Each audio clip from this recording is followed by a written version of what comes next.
a sua predisposição em trazer esses conhecimentos para a gente e fique à vontade.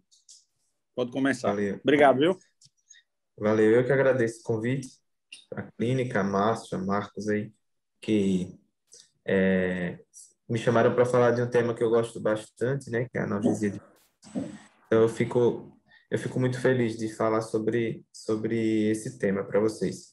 Bem, para quem não me conhece, eu me chamo Fabrício, trabalho na Santa Helena aí já há alguns anos, também nas analgesias de parto aí, que a gente tem no plantão ou nas eletivas, enfim, que tem.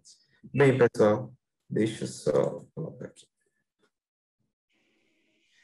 Os objetivos da minha aula vão ser, como o Márcio falou aí, falar um pouco sobre métodos farmacológicos e não farmacológicos. Dentro desses métodos, a gente vai falar... Opa, tem alguém falando aí com o microfone dele. Falar um pouco das técnicas e, dentro dessas técnicas e métodos, a gente tentar buscar um pouco de eficácia e segurança. Porque a analgesia de parto é um tema que sempre é buscado em termos de aula pelas diversas unidades obstétricas aí do planeta.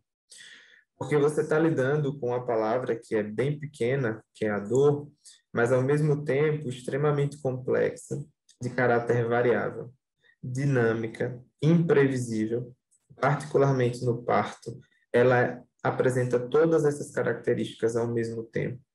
Ainda tem um componente genético importante, vocês vão perceber que pacientes, gestantes, algumas têm um limiar de dor muito alto e outras têm um limiar de dor muito baixo, e isso não é frescura.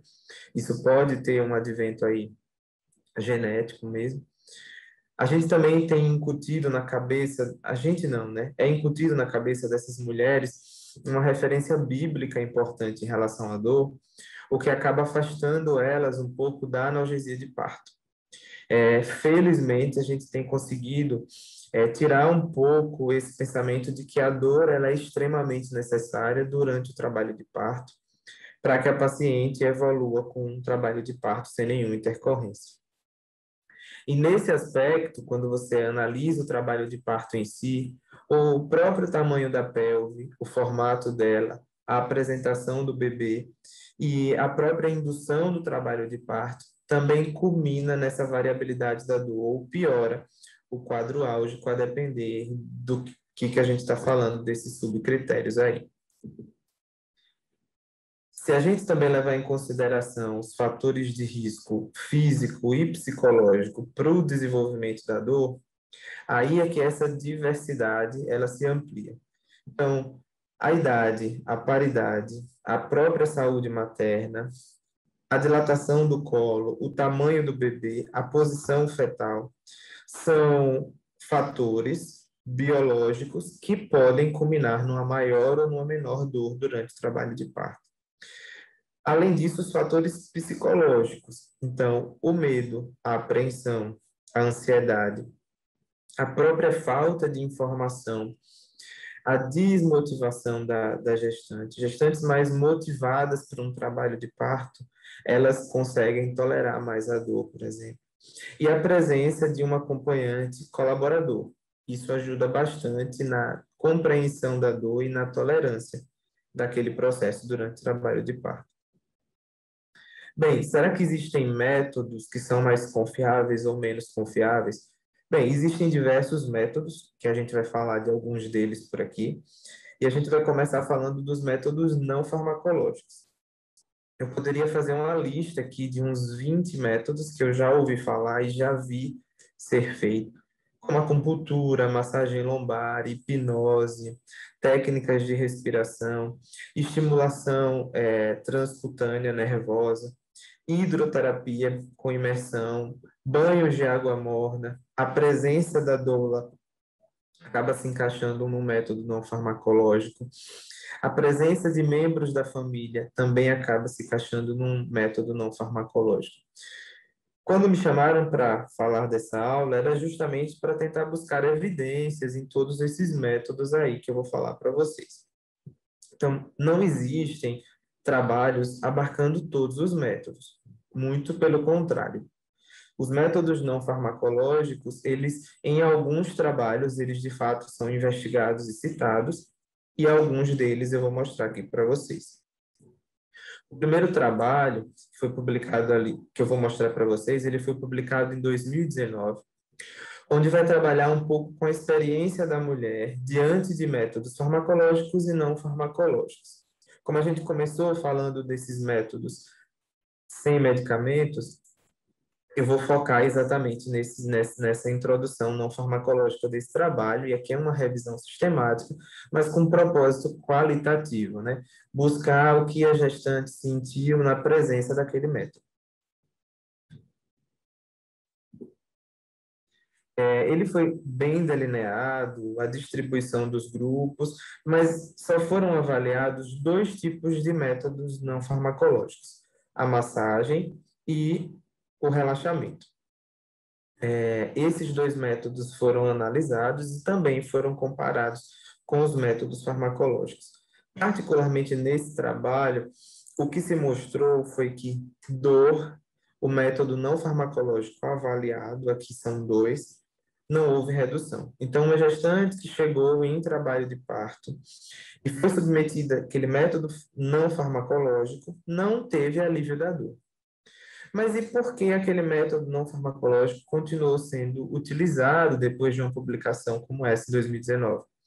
Porque percebeu-se que a satisfação materna, também sendo avaliada, apresentou uma melhora. Então, aquela gestante não estava satisfeita com aquele processo álgico e depois que foi submetida àquele método de relaxamento, ela se sentiu mais realizada, mais satisfeita. Então, em termos de satisfação, esses métodos, eles apresentam uma melhora em relação à não presença desse tipo de método. Mas, logicamente, que quando comparado a um método farmacológico, essa satisfação acabava sendo maior nas gestantes submetidas, a, por exemplo, a uma peridural ou a uma raquianestesia, por exemplo.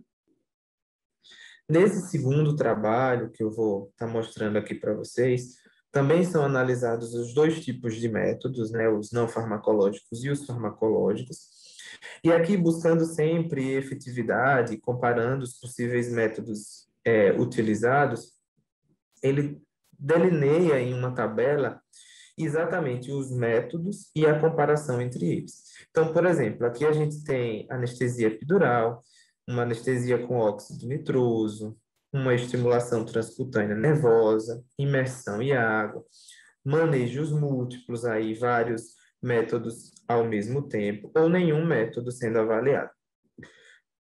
Comparando particularmente os estágios de trabalho de parto, e aí primeiro estágio, segundo e terceiro estágio, se a gente fosse falar de dor, foi o que a gente encontrou no trabalho anterior. Então, em termos de dor, se a gente fosse falar do TENS, da imersão em água, por exemplo, a gente vai perceber que não houve uma redução da dor quando a gente comparou, por exemplo, a uma anestesia epidural.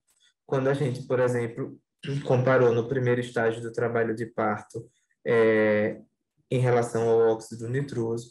E a gente está falando aqui de significância estatística, né? Então, se eu for levar em consideração significância estatística, a gente vai olhar para o segundo estágio e para o terceiro estágio do trabalho de parto, onde a gente tem aqui um P menor que 0,05. Nesses métodos, que foram comparados durante o segundo e o terceiro estágio, o único método que de fato teve uma melhor redução da dor foi a anestesia epidural. Nem o óxido nitroso, que é muito utilizado na Inglaterra, e a gente vai falar um pouquinho dele daqui a pouco, teve essa significância estatística como a anestesia epidural, que foi comparado nesse estudo. Ah, mas então, Fabrício, você não recomenda as técnicas não farmacológicas? Não, não é isso. É apenas informando que, em termos de alívio da dor, a gente não pode considerar essas técnicas redutoras. Mas, também nesse trabalho, foi mostrado que a satisfação materna foi maior na presença dos métodos não farmacológicos. Então, a gente não só deve levar em consideração o alívio da dor, mas a vontade que aquela gestante tem naquele método não farmacológico. Se eu pudesse dizer para vocês, diante de todos os trabalhos que eu li, o método que eles mostraram mais satisfação é a imersão em água. Então, aquela banheira de água morna realmente mostra uma maior satisfação, mas não tem alívio da dor, quando comparado a gestantes que não foram submetidas a nenhum método não farmacológico. Agora a gente vai falar dos métodos farmacológicos. E esses métodos, eles não são mais importantes que o outro, mas, de fato, são métodos que mostram uma redução da dor, que é o que a gente quer tentar reduzir durante o trabalho de parto. Os farmacológicos envolvem a analgesia neuroaxial, que é o padrão ouro para analgesia de parto. E aqui a gente inclui a raquianestesia, a epidural contínua, a técnica combinada RAC e peridural e a epidural com punção dural, que vocês vão entender um pouquinho daqui a pouco. Além disso, a gente inclui os métodos farmacológicos venosos, sistêmicos, que eram muito utilizados antes com algumas drogas que acabaram sendo proscritas com esse intuito, mas existem outras hoje, e o óxido nitroso, né, que é um método inalatório. Como foi que a analgesia evoluiu no decorrer aí dos séculos, né? Ela começou lá com o éter, em 1847. Nesse processo se descobriu a raquianestesia lá em 1900. A morfina, a escopolamina foi bastante utilizada nesse processo de alívio da dor, quando então descobriu-se o catéter de peridural, o propósito de uma peridural contínua, replicando doses de anestésico. A combinação de RAC e peridural foi lá em 1989, e a peridural contínua com pulsão dural já foi nos anos 2000, em 2008. A gente vai focar nessa evolução da analgesia nas técnicas neuroaxiais, que eu citei algumas delas aqui para vocês. A primeira delas, das técnicas neuroaxiais que eu vou falar, é a analgesia epidural. Que dentro da própria analgesia epidural existem técnicas diferentes de analgesia. A primeira delas é a de bolus manual intermitente, que a gente usa bastante na clínica. Então, o anestesista vai lá fazer uma peridural. Através dessa peridural, ele passa um catéter. E através desse catéter, que foi alojado no espaço peridural da paciente, o anestesista pode administrar os anestésicos que ele utiliza para alívio da dor. A partir do bolus manual intermitente, descobriu-se que existiria um método bastante interessante, que seria a infusão contínua. Então, colocar aquela medicação analgésica numa bomba de infusão, e essa bomba de infusão ficar ligada continuamente numa vazão específica, acoplada ao catéter de peridural que está lá fixado nas costas da paciente. Depois, desenvolveu-se a técnica de analgesia epidural controlada pela paciente. Pelo paciente ou pela paciente? Aqui, pela paciente. Onde, além de uma infusão contínua que fica ligada ali na paciente, a paciente ela fica com um botão. E através desse botão ela consegue apertar e administrar bolos de anestésico para poder aliviar a dor que ela está sentindo durante ali as contrações. E a última técnica foi a epidural com bolas, epidural intermitente programado. Então, nesse processo aqui, além de bolos administrado pela própria paciente, ao apertar o botão de analgesia, existiam bolos que eram programados com intervalos aí de aproximadamente 30 minutos, como eu já falei, além do bolos que a própria paciente administra, mas sem infusão contínua. Aqui sem uma droga, uma vazão contínua ali no espaço peridural da paciente. Aqui é uma bomba de infusão, onde você tem um botão, e a paciente fica com esse botão do lado e ela aperta, e aí é administrada o tal bolus de uma analgesia que foi controlada pela própria paciente. Lógico que ela não vai conseguir fazer isso a todo momento. Existe ali um intervalo limite, né, de 10 a 20 minutos, em que nesse período ela não consegue apertar de novo aquela droga para o alívio da dor. Existem bombas diferentes para esse processo aí de infusão contínua, de bolus epidural programado intermitente e de analgesia também programada pela paciente. Então, aqui é a CAD Legacy, a PCA, né, que é exatamente para analgesia controlada pela paciente. Então, nessa porção inferior, fica acoplado esse dispositivo, que fica com a diluição anestésica aqui dentro, e esse fiozinho aqui vai ficar ligado no catéter peridural dela. E aí, a partir do momento em que ela aperta aquele botão, a droga é de fato administrada, mas também vai ter uma infusão contínua ali, permitindo que essa droga seja administrada no decorrer ali das horas. Aqui embaixo, só a título de curiosidade, é um equipo que fica exatamente acoplado nessa mesma região, mas esse equipo de soro fica acoplado no soro que já vem semi-preparado. Mas, normalmente, o anestesista responsável pela analgesia vai colocar a sua diluição dentro desse dispositivo, que aí é completamente estéril. Aqui é a bomba da Cadsolis. Então, aqui ela tem escrito uso epidural único, que ela é feita especificamente para analgesia de parto mesmo, e ela permite não só o PCA, né, que é a analgesia controlada pela paciente, como permite os bolos epidurais intermitentes. E é uma bomba específica para analgesia de parto, justamente porque ela é só utilizada para uso epidural. Mas não quer dizer que você não possa pegar a bomba que é mais completa, que é o que chama de bomba de multiterapia da Cadsolis VIP, onde ela também é utilizada para quimioterapia, né, para fármacos venosos, mas também pode ser utilizada para epidural, pode ser utilizada para PCA e para PIEB, né, que são os bolos epidurais intermitentes. Tem um microfonezinho aí ligado, pessoal, se puder desligar. Por que o PIEB, que são os bolos epidurais intermitentes programados, eles são mais eficazes do que a infusão contínua? Porque isso está bem claro nos artigos, inclusive em 2018, na Anesthesiology se mostrou isso. A explicação ela é bem clara, porque quando você coloca uma bomba em infusão contínua numa vazão X, né, 10 ml por hora, por exemplo, você não consegue distribuir muito o anestésico para níveis mais altos nesse espaço peridural. Já quando você faz o PIEB, onde a paciente, além de administrar o PCA, existem aqueles bolos programados, pelo volume que é administrado em pouco tempo, você consegue com que esse anestésico suba para níveis neurológicos mais altos, né? No caso ali no neuroeixo, e bloquear mais fibras nervosas. E aí, por isso que o PIEB é mais interessante na analgesia de parto do que a infusão contínua.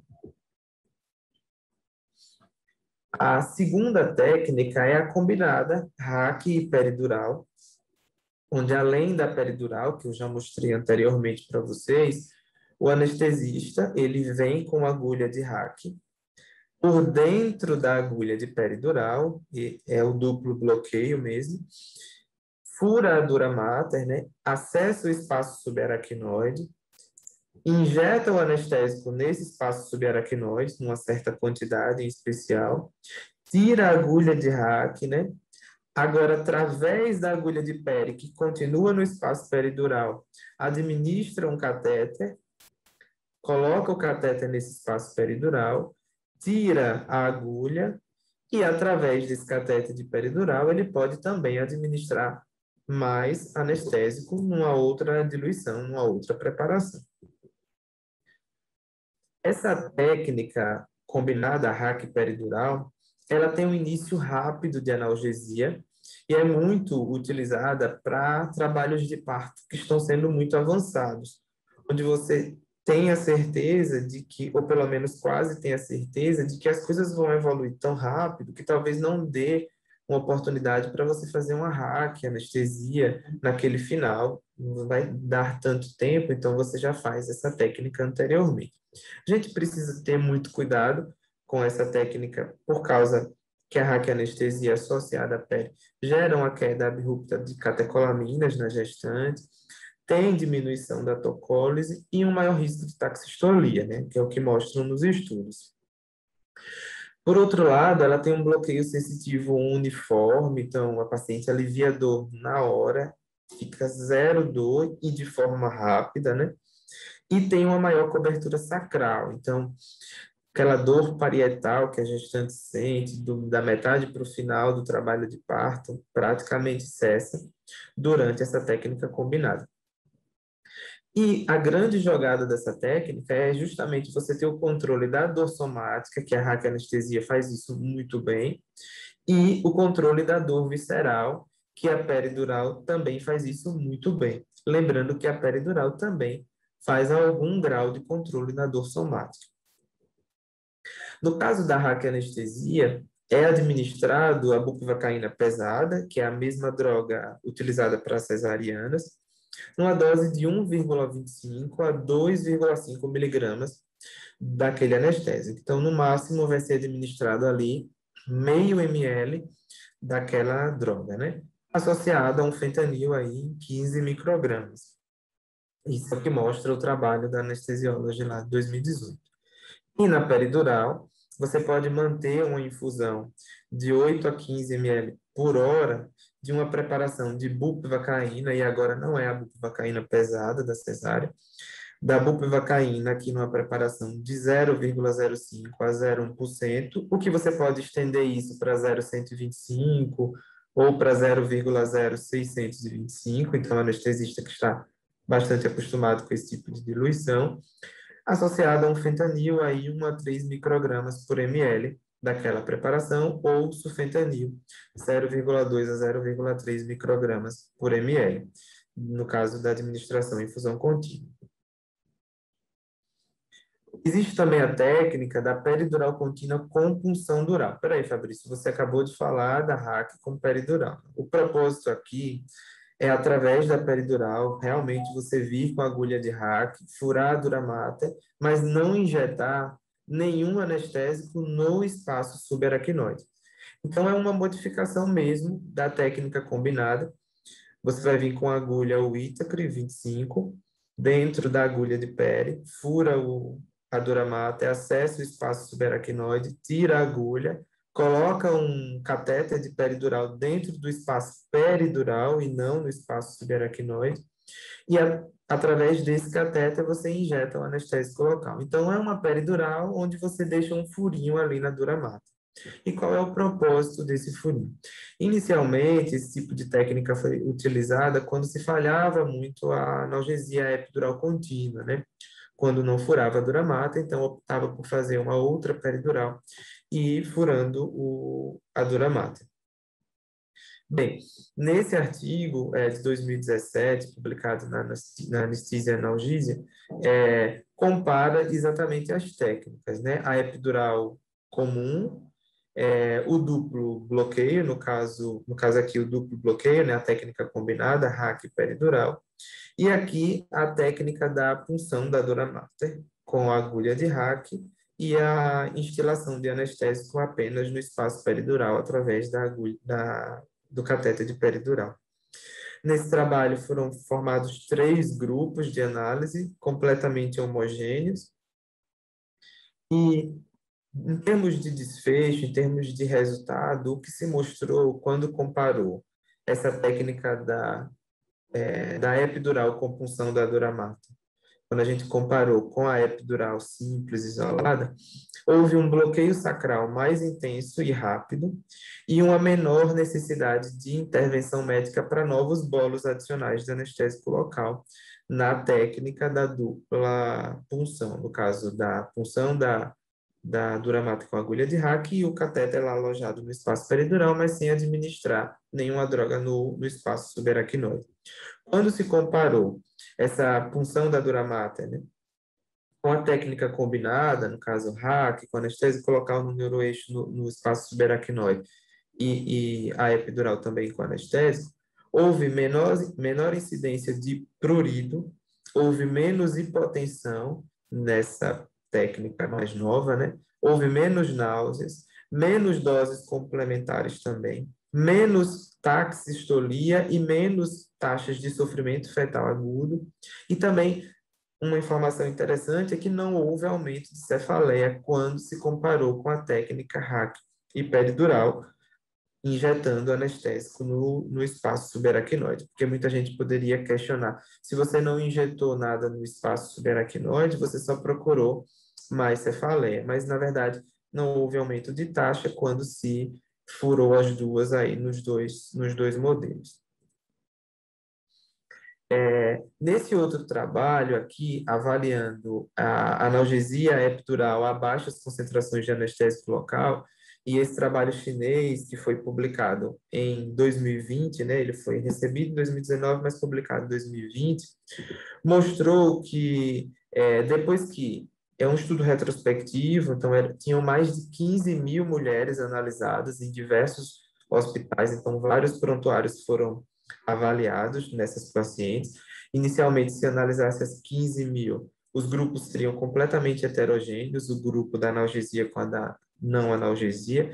Então, eles decidiram realmente fazer um rastreio das pacientes para deixá-las mais homogêneas possível em termos de idade gestacional, multiparidade, IMC, dentre outros fatores. Por isso que culminou num total aí de um pouco mais que 1.200 mulheres que foram divididas em dois grupos. Nesse trabalho, o anestésico local utilizado foi a ropivacaína. Eu fiz questão de colocar esse estudo de desfecho interessante, porque a ropivacaína ela acaba não sendo tão estimulada nos modelos de analgesia. Nos modelos de analgesia. Alguém riscou aqui minha tela. Peraí.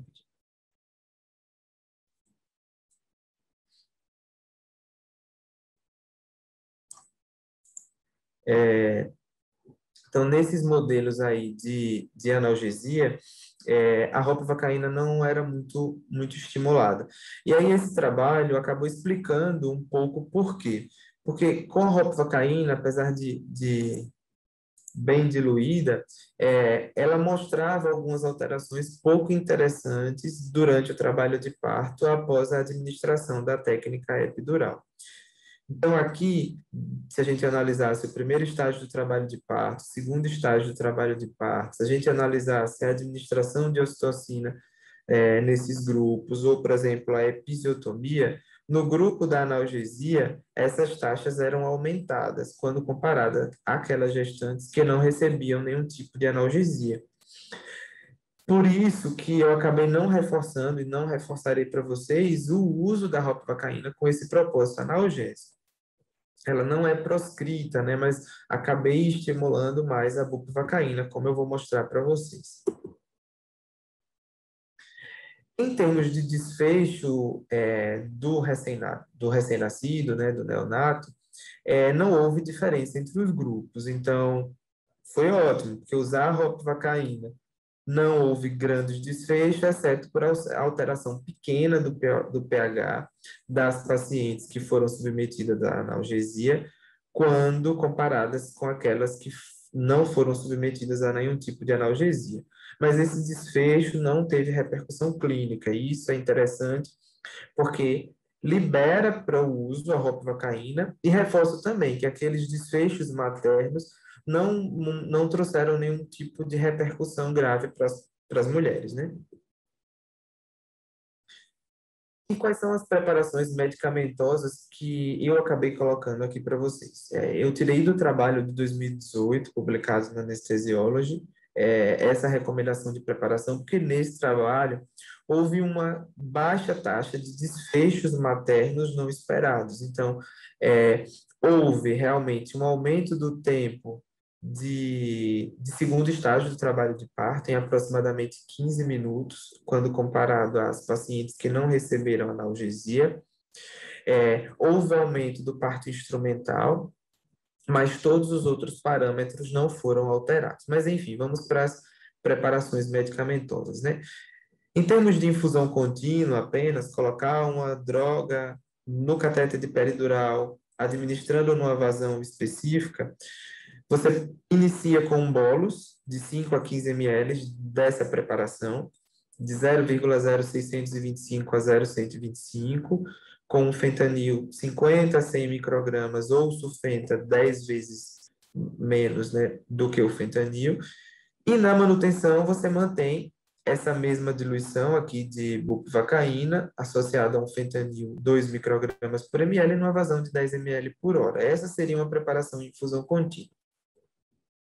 Se a gente fosse levar em consideração a analgesia controlada pela paciente, a vazão de infusão contínua seria de 5 a 8 ml por hora, de uma bupivacaína 0,0625, também com fentanil ou sufentanil, mais um bolus ali, no momento em que a paciente aperta o botão da analgesia, com 5 a 10 ml a cada 10 a 20 minutos, e essa programação é feita pelo anestesista.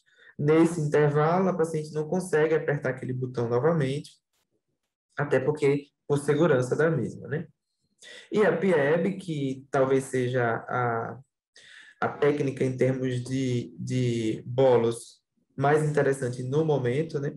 Que é o bolos intermitente programado, mais a analgesia controlada pela paciente, e aí nesse caso a gente vai ter a bupivacaína com fentanil a cada 30 minutos, a bomba empurra um volume de 6 ml no catéter de peridural da paciente, e essa paciente também pode apertar bolos de 5 ml a cada 10 minutos. Lógico que para a gente fazer essas técnicas, a gente precisa ter a bomba de infusão contínua. Em termos de medicações sistêmicas, eu poderia gastar aqui horas, inclusive eu até já dei uma aula em congresso sobre isso, que é o uso da meperidina, da morfina, do fentanil e do sufentanil e do alfentanil de forma venosa para analgesia de parto. Só que não adianta falar deles nesse momento, porque eles não trazem o benefício que o remifentanil traz em termos de medicação analgésica venosa. Por que não utiliza muito ele? Na verdade, porque ele não é melhor que as técnicas padrão ouro, que é o RAC peridural, mas em gestantes que têm contraindicação ao bloqueio do neuroeixo, o opioide venoso que vai ser utilizado vai ser, de fato, o remifentanil. Porque tem uma ação ultra curta, então quando você desliga essa droga em poucos minutos, ela já vai ser metabolizada por esterases que ficam no plasma, nos tecidos, na própria placenta, inclusive. Tem uma latência curta, então logo ela faz de fato efeito, assim que você liga ela, em poucos minutos. Tem metabólitos inativos, então as drogas que são metabólitos do remifentanil não vão ter nenhuma ação no organismo da paciente. Elas têm uma meia-vida muito curta, inclusive no neonato, porque essa droga pode passar a barreira hematoplacentária, mas logo ela de fato vai ser metabolizada, também no neonato. Mas o principal risco dessa droga, como de qualquer outro opioide, é a depressão respiratória materna enquanto você está em uso. Por isso que a monitorização dessa paciente tem que ser contínua, você tem que estar do lado da paciente para poder despertá-la, chamá-la durante o momento de analgesia. E você tem um antídoto, né, que é a naloxona, que é utilizada aí para qualquer opioide, né, que é um antagonista. O remifentanil, ele pode ser diluído, por exemplo, um frasquinho, ele vem um pozinho dentro de um frasco pequeno, que vai ser diluído, por exemplo, em 200 ml de soro fisiológico e uma diluição aí de 10 microgramas por ml. O esquema de administração do remifentanil pode fazer um bolus aí de 2 a 4 ml, lembrando que você administra essa droga e o efeito não é tão rápido, né? O chato da administração desse tipo de droga é que a paciente tem a contração, você administra o remifentanil, quando de fato ele começa a fazer um efeito interessante, a contração realmente já passou. Então, por isso que a técnica ela não é melhor que o padrão ouro, que são as técnicas neuroaxiais. E você mantém uma infusão basal depois desse bolus aí, de 0,025 a 0,05 microgramas por quilo por minuto, com muita cautela, sem subir muito essa dose, porque aqui o propósito é apenas analgesia de parto. E essa droga, ela é inclusive utilizada para anestesiar um paciente, para fazer uma anestesia geral. Então, a gente não pode extrapolar aí essa droga, né? O uso dessa droga. Inclusive, aqui é um artigo sobre o remifentanil, uma meta-análise comparando as técnicas padrão ouro. Vários trabalhos dessa revisão foram analisados, mas culminaram em praticamente 8 trabalhos depois das diversas exclusões que normalmente são feitas em trabalhos científicos do tipo meta-análise. Então, a primeira análise foi em termos de satisfação, é a satisfação materna voltando aí. A gestante sendo questionada sobre se ela estava satisfeita com aquela técnica. E a comparação foi o remifentanil com a epidural. Então, em termos de satisfação, a gestante tinha essa satisfação tanto com a técnica quanto com outra, o que mostra o quanto esse parâmetro sempre deve ser levado em consideração, isso nos 2 trabalhos que foram analisados. Continuando a falar de satisfação, agora em outros trabalhos, e falando de remifentanil e de epidural, o achado foi o mesmo. A satisfação foi igual, tanto no remifentanil quanto na epidural. Logicamente que os trabalhos eles eram tão diferentes um do outro, que por isso que nessa análise, nessa meta-análise, esse diamante, que é isso daqui, foi tão largo, né? Mostra a diferença aí entre os trabalhos analisados, e por isso que eles não foram associados àqueles trabalhos anteriores, nesse mesmo artigo. Quando se analisou o possível prurido dessa paciente, o remifentanil teve mais vantagem, né? Em relação ao modelo, à técnica epidural, que é mais associada a esse tipo de queixa da paciente. Então, seria talvez uma vantagem. Quando se fala em dor, que talvez seja o critério que chame mais a nossa atenção, será que o remifentanil é melhor, pior ou igual ao modelo epidural? Quando se analisou o primeiro estágio do trabalho de parto, o remifentanil acabou perdendo em relação à epidural. Mas quando se analisou o segundo e o terceiro estágio do trabalho de parto, aí os dois acabavam se equiparando. Não se sabe exatamente se isso acontece porque a paciente estava com tanta dor que qualquer técnica que fosse utilizada naquele momento farmacológica e trouxesse algum alívio para ela, de fato seria o suficiente. Mas como a epidural melhorou o quadro álgico no primeiro estágio em relação ao remifentanil, então a gente considera como a técnica epidural, que é o padrão ouro, a mais interessante. Hipoxemia. Hipoxemia, como eu falei, a gente está falando aqui de hipoxemia materna, né? E os trabalhos elencados aqui nessa avaliação mostraram que o desfecho para a epidural foi melhor, então menos hipoxemia materna. Então, fiquem sempre do lado da paciente de vocês. Se você está utilizando a epidural, desculpe, o remifentanil, fique muito do lado. A gente fica do lado em qualquer técnica, né? Mas fique muito atento, porque o remifentanil, como qualquer outro opioide, gera bradipneia, o paciente fica mais sonolenta e, inclusive, até pouco colaborativa durante o processo.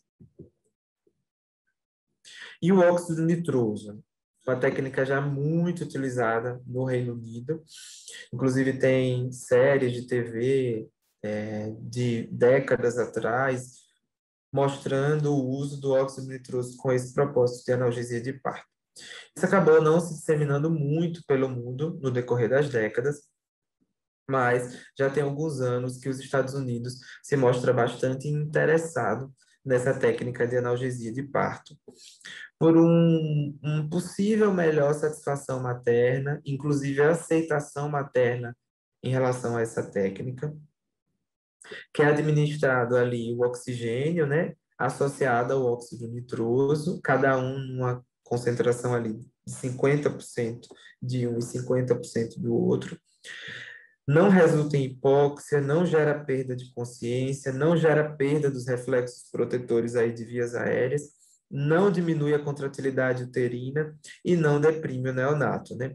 Isso é o que mostrou esse trabalho, também publicado na Anesthesiology em 2017, onde traz as diversas vantagens do uso desse tipo de técnica, como a simplicidade, porque você precisa de um torpedo, só que um torpedo que já vem preparado com oxigênio e óxido nitroso, com uma traqueia unidirecional, acoplada a uma máscara, não tem um bidirecionamento de fluxo, o fluxo é unidirecional.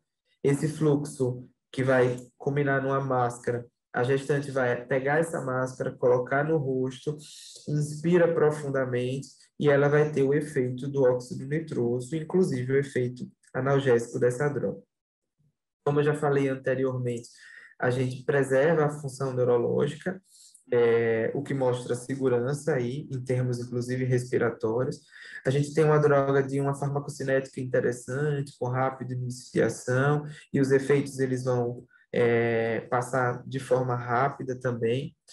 Então, é interessante você usar essa droga pensando em descontinuá-la, né? Não quero mais, porque você rapidamente pode tirar a técnica e passar o efeito daquela droga.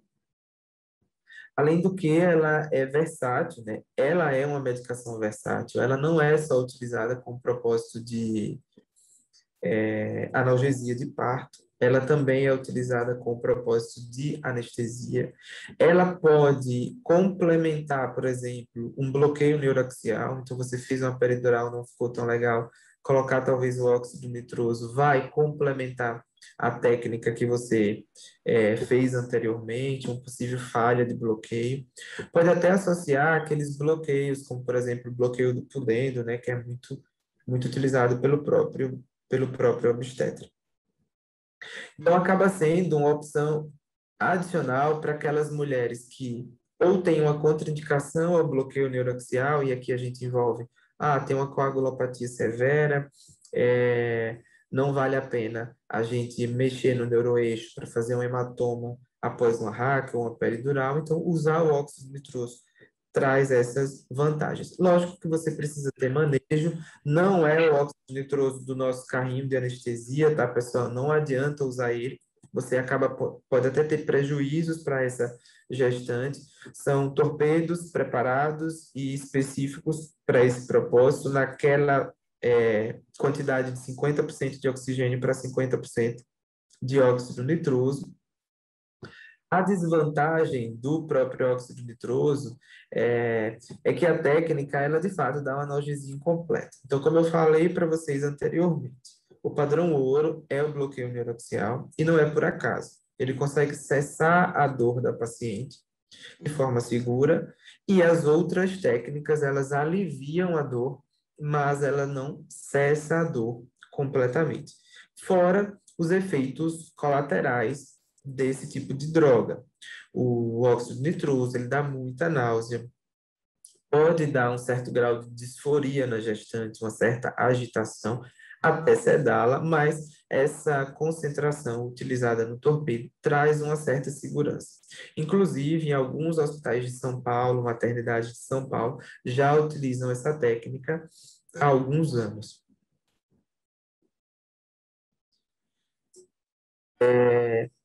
Depressão respiratória a partir do uso do óxido nitroso. A gente precisa ter muita atenção em relação à administração dessa droga de forma segura e não abusar do uso. Normalmente, a gestante vai acoplar a máscara durante o momento de contração. Se ela estiver fora da contração, não precisa da administração da droga. Tudo que se usa de forma excessiva, a gente pode ter efeitos colaterais mais graves em termos de medicação. Bem, pessoal, para concluir a minha aula, eu acho que por hoje até já está interessante, eu gostaria de reforçar 4 pontos bastante importantes em analgesia de parto. Primeiro, uma avaliação pré-anestésica interessante, onde você vai explicar as técnicas, onde você vai questionar ela, uma possível contraindicação ao bloqueio neuroaxial. Às vezes existem gestantes que têm várias lesões nas costas, ou tem uma tatuagem imensa nas costas, que contraindique, por exemplo, o seu bloqueio neuroaxial. E aí entender um pouco das outras técnicas é bastante interessante. E isso a gente vai conseguir de forma mais segura durante uma boa avaliação pré-anestésica. Por isso que eu sempre oriento e recomendo que as gestantes sejam avaliadas pelo anestesista ali depois das 34, 35 semanas, onde a gente consegue, inclusive, avaliar coisas importantes, como uma possível síndrome da hipotensão supina, dentre outros. Estágio do trabalho de parto. Não adianta você usar, por exemplo, uma raquianestesia isolada no começo do trabalho de parto dessa paciente, porque esse anestésico, daqui a 40 minutos ou uma hora, ele vai passar o efeito e você não usufruiu no momento certo daquela técnica, que é muito mais útil do meio para o final ali do trabalho de parto. Então, o estágio do trabalho de parto traz para o anestesista a importância de saber em qual momento utilizar. Então, se está muito no começo do trabalho de parto, faz a peridural. Se está no meio do processo, talvez a técnica do duplo bloqueio seja de fato interessante. Ou você faz a peridural com punção da dura mater, que também está sendo bem recomendada aí fora. Se você está muito no final do trabalho de parto, o bebê já com 9 centímetros, baixinho, talvez a raquianestesia seja a melhor escolha e não perder tempo com a peridural, porque normalmente nesse momento a gestante está com bastante dor e uma dor recorrente, onde atrapalha até em termos de posicionamento. Outra coisa bastante importante são os equipamentos. Se você não tem bomba de infusão, é difícil você fazer o PIEB, é difícil fazer o PCA, você acaba sendo limitado em termos de peridural com o bolus intermitente. Mas, de qualquer forma, respeite as concentrações das drogas, né? Hoje a gente já entende que a bupivacaína, ela não pode ultrapassar 0,125, porque isso traz desfechos pouco interessantes para a mãe e para o bebê, tá bom? Se você for usar a ropivacaína, que eu não disponibilizei aqui para vocês, não por desfecho neonatal, mas por desfecho materno, mas não desfechos graves, o limite é 0,1 a 0,2%, então também tem que ser diluído. Então, respeite muito essas concentrações. E a própria experiência do profissional. Então, se você não tem nenhuma habilidade com tal técnica, é mais fácil você se capacitar para aquela técnica do que se aventurar num processo, num mundo que você se sente ainda bastante inseguro. A técnica não vai ficar legal, você não vai se sentir confortável, talvez as gestantes também não se sinta satisfeita. Por isso que o desejo da paciente também deve ser levado em consideração. Entender qual o propósito dela. Será que ela quer uma analgesia de parto? Será que ela deseja ser analgesiada? Qual a técnica se encaixa melhor com ela? Explicar, inclusive, todos os detalhes da técnica. Benefícios, talvez malefícios. E aí a gestante vai poder, de fato, expressar o seu desejo de acordo com o que é possível. Eu acho que isso é fundamental. Inclusive, está no Código de Ética essa recomendação. E é isso, pessoal. Muito obrigado. Acho que por hoje está bom.